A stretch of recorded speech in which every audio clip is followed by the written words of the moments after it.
Previously on the Cyber Guys. You don't create this level of fear, concern, angst. The motivation to get people off their tuckuses to do something is just not there. What is the number one vector of attack? Users exploiting the human weakness. Exactly. This is Y2K all over again. But ultimately, what got down to my ears was we're all gonna die. There's a weird tension, balance, dissonance even between what people need to know and need to be worried about and what people are worried about and what people do know. Everyday user, some of the very same business leaders that do not think cyber risk is very important to pay attention to. They are part of the problem, no question. They are part of the problem. And so when you take that and you marry that up with the idea that there's a catastrophe coming, there's not much you can do about it, the problem is systemic, you as an everyday user are going to hear those headlines and go,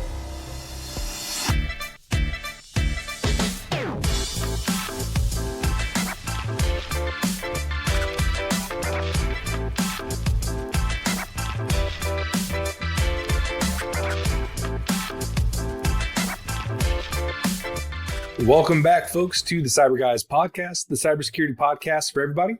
We're back with part 2 of our discussion about the World Economic Forum's Global Cybersecurity Outlook for 2023.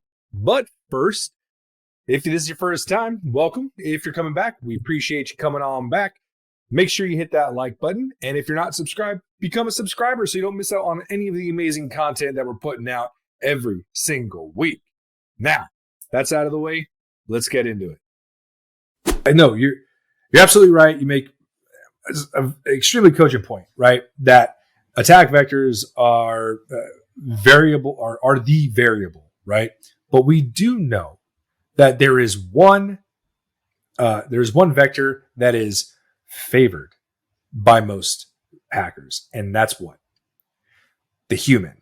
And the worst thing that we could do for our users right now is put up a big giant we're all gonna die, and there's nothing you can do about it. Well, that's where I do disagree with you. The thing is, both extremes are bad. The extreme of there's nothing to see here, go back to your daily lives. That's bad. Oh, don't get me wrong. That's not what I'm saying. Also, definitely not saying that. I understand. What I'm saying is I'm giving you both extremes. Mm-hmm. The one extreme is nothing to see here, go back to your lives. The other extreme is you're all going to die, so live for the moment. Right. The point is both of those extremes produce the same result. We need to find the happy space in between. And that's why that's my point. Right. No, and we are absolutely in agreement. That is why I think it's so important that we enable our users. They have to know they're the front line of defense with cybersecurity. Every organization, regardless if it's government, military, private sector, finance, healthcare, the trenches are secured by the general user. So when we plaster up, like you said, these, live life to the fullest, because who knows what's going to happen tomorrow, we put forward these very complex and systemic issues and risks. And the context is, we don't know what to do now. I guess we have to look to our business leaders. We have to look to our cyber leaders. We have to look to these very complex institutions for solutions. When you and I both know, day in and day out, a system and organization infrastructure is secured by the user. Right. And while I, again, mostly agree with you, I mean, there's no question. The biggest gaping hole in every information system is the human factor. We've had videos on that. You and I have talked about that ad nauseum. There's no question. There is no bigger weakness than the human factor. But it's not like that isn't true of everything. I mean, so what do we do? Eliminate. I mean, that's like the horror plot of when AI and robots take over the world. You are what's wrong with this planet. We must kill the humans. I mean, we can't say that that's the whole thing. Now, I've talked about, zero trust architecture quite a bit. And one of the goals of a zero trust architecture is to reduce the dependency on that endpoint, reduce the role of that endpoint in the security infrastructure. I mean, you've heard me talk about this before.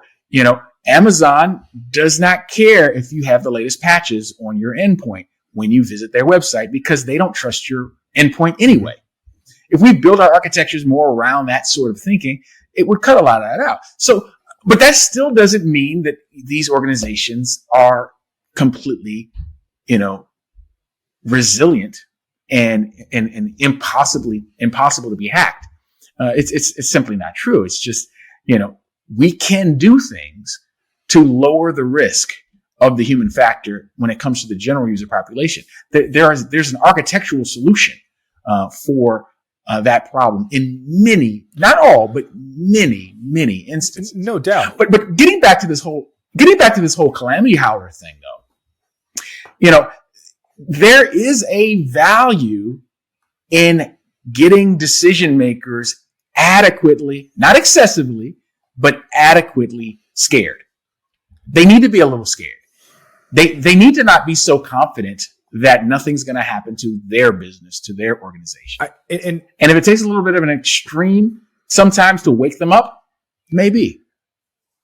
So forgive me for attempting to delve into the minds of the business leaders out there, the 70 some odd, percent of the business leaders out there that don't believe that cybersecurity is worth their time, money, and that it's worth their time to invest in, or their money to invest in. However, I think you don't give them enough credit. I think that there is a business calculation that is done, that they believe, hey, I've looked into it. I don't see it. It's just not there. I'm making a lot of money, or I'm providing a product, I'm providing a service. And by focusing on cybersecurity, or increasing my focus on cybersecurity, that's going to hurt my business. Period. End of story. Right. I think that there's, it's funny. I think that there, go ahead. Yeah. When we teach, risk analysis and risk calculations, particularly quantitative risk analysis, I cover it in the CISSP boot camp, but just as an example. It's not the only place, but we do risk calculations. And what you're describing is a risk calculation where they're looking at their exposure factor as being way less than what it actually is, and the cost of security controls as being way more. And I think that's where some of the miscalculation in the lack of awareness that's out there. We talked about this a few minutes ago. The idea that everybody has to do everything is like, okay, you need to take the entire NIST 800 series and apply it to your system, in great detail. Well, we've seen how some organizations have tried to apply NIST, and they've created a monstrosity of bureaucracy while entirely missing the whole point of a risk framework. Completely missing the point. They just turned it into more rules and more things, and everyone looks at that and says, oh my goodness, this is going to put us out of business. And in the private sector, someone definitely looks at it. I just saw a recent report where business leaders were asked whether or not they agreed that they need to apply the cybersecurity framework to their organizations. And what came out of that survey was very simply this. The business leaders all agreed that it was a best practice and something that is aspirational. But the overwhelming majority believed that they couldn't afford to do it. They couldn't afford to do it. So it's just saying what you're saying, but from a different angle. They think that the only way to do it is to do it all. That there's no such thing as right sizing, which is something that I actually can't stand hearing that sentiment out there. It drives me crazy. Well, there's a miscommunication factor. And I think that there's a miscommunication because there are cyber leaders that are out there that truly in their core believe this to be true. And there are other cyber leaders not to cast aspersions, but there's other cyber leaders that utilize this as their springboard for additional revenue. And the fact is that right now, what's being sold to business leaders right now is that technology has to be secure first, right? Your network has to be secure. Security starts at the network, right? Security starts at the asset level. Security starts at the application level. And we both know that there are multiple ways to get around every single one of those safeguards that are implemented. And I think that cost that we're talking about comes from the implementation of new hardware, new software, these brand new solutions that are out there that are sold as the golden ticket, right? The golden box that will secure all your woes. The golden ticket, right? That's where that cost comes from. And that is frankly the problem, because part of our business model, again, I hate to plug our business model, but part of our business model is we don't sell a product. But if you're one of these companies that's your whole business is selling products, then that's your myopic focus. That's all you see. So, it goes back to grandma's computer. No one wants to spend $100 million to protect, grandma's computer, because grandma's computer didn't have anything that valuable on it. And business leaders will always calculate what they can afford to lose. They will always make that calculation. Even manufacturers will put a product out there thinking, probably X% of these are going to fail. But instead of doing a root cause analysis on this design right now, let's wait for someone out there to find what's wrong with the system, and they'll send it back to us, and we'll give them all rebates. But when we run the numbers, we realize that all of the recall costs, all of the bringing it back and fixing it for free, all of that is less than the cost of doing the advanced activities. So they say, we'll take the risk. We'll deal with it if it comes back, because who knows? Maybe it doesn't come back at all. Maybe it's fine. Maybe skipping that last round of QC, is saving us money and not costing us a dime. They will always make that calculation, and they make that calculation with cybersecurity ad nauseum because they're not afraid enough. They think they can handle it. Yeah, agreed. But posting up a big sign that says catastrophic events going to happen in 2 years to a lot of these business leaders, they're going to shrug, because ultimately, what are we talking about?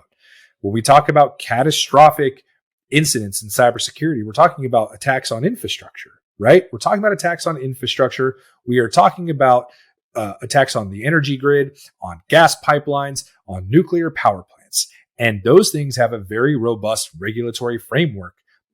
As much in its infancy as cybersecurity as it is, it's still there, it's still in place, and it's becoming more and more robust.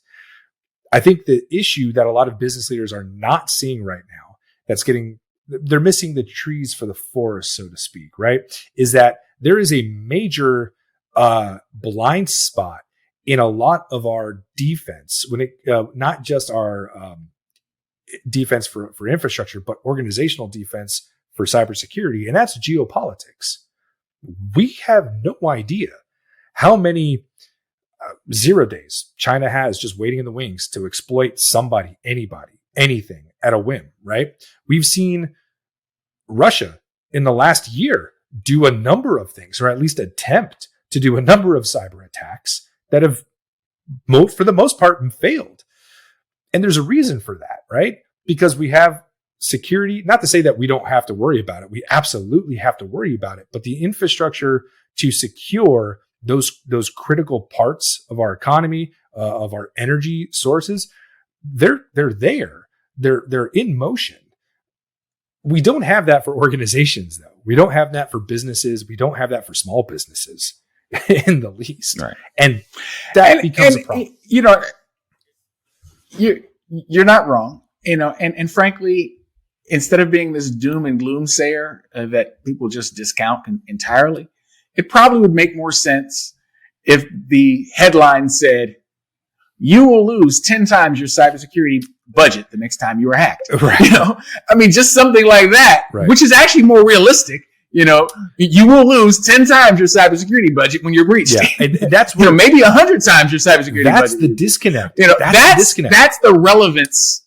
But that's the relevance that they need to see. Right. It's like, okay, you're scared to spend X on cybersecurity, but what is the cost of not?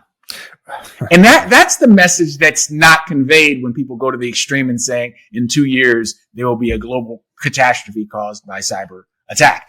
I mean, that's the real problem that I see with that whole approach.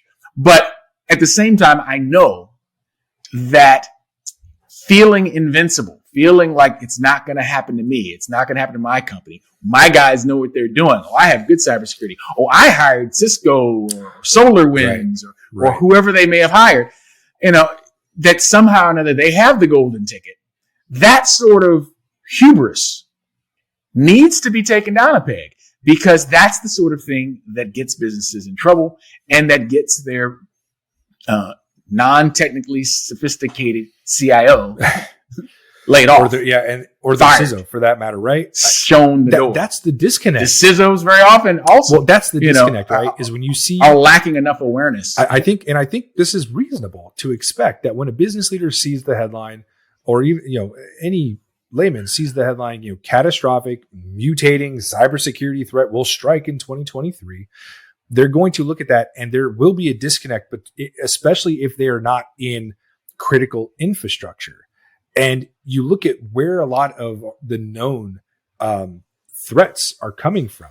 The Davos report, or the World Economic Forum report, the outlook for 2023, specifically talks about how cyber criminals are merging with nation state actors, right? And we've known this for a while. We did an episode on this a while ago where we talk about cyber criminality, where it stems from, what it's funded by, yada yada yada.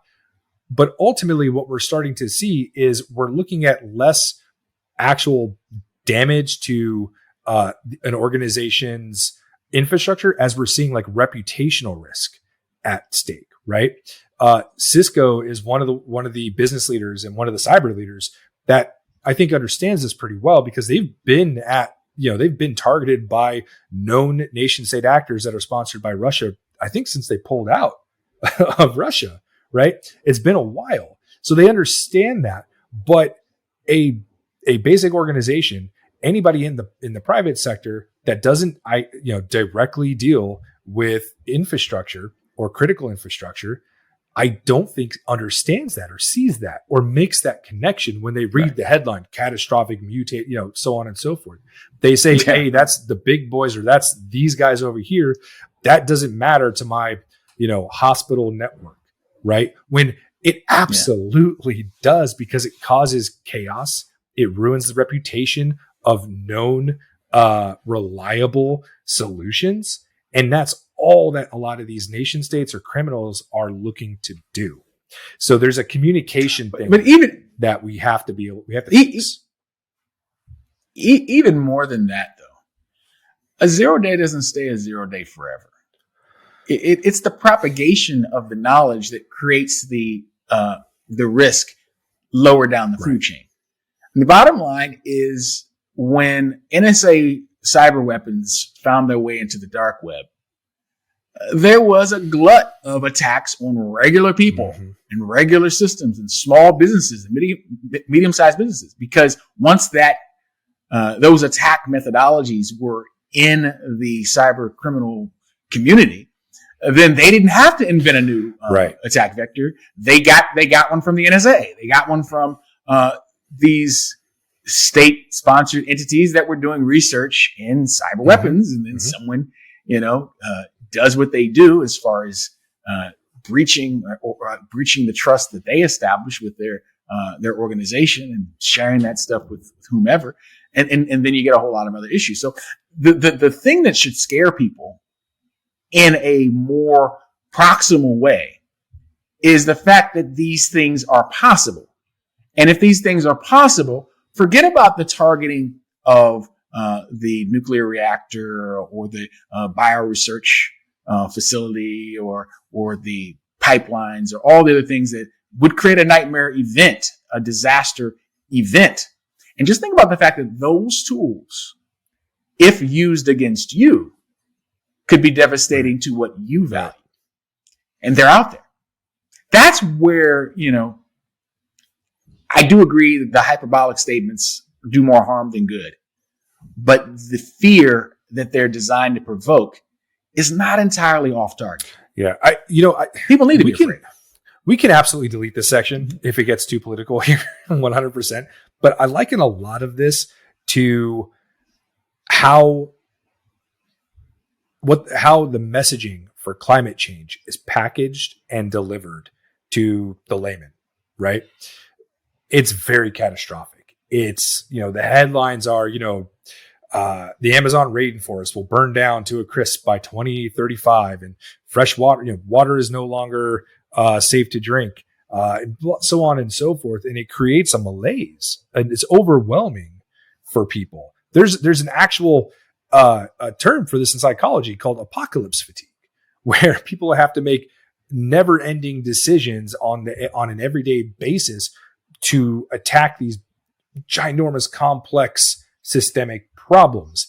And that leads to fatigue. It leads to malaise. It leads to people becoming ambivalent about the very giant risk that is out there. I think that's what's happening with cybersecurity right now, is we're getting these big, giant headlines about that are catastrophizing maybe overly so, very real issues, putting it out there so that the layman reads that. And we have seen that time and time again. How many data breaches were in the news just this last week? How many people have had their identities stolen? How many people were affected by the latest breach with LastPass or Experian or Lowe's, Home Depot? Again, how many times in the last year has that happened? We've seen headlines almost on a daily basis talking about a data breach, and there's a point where people tune it out. And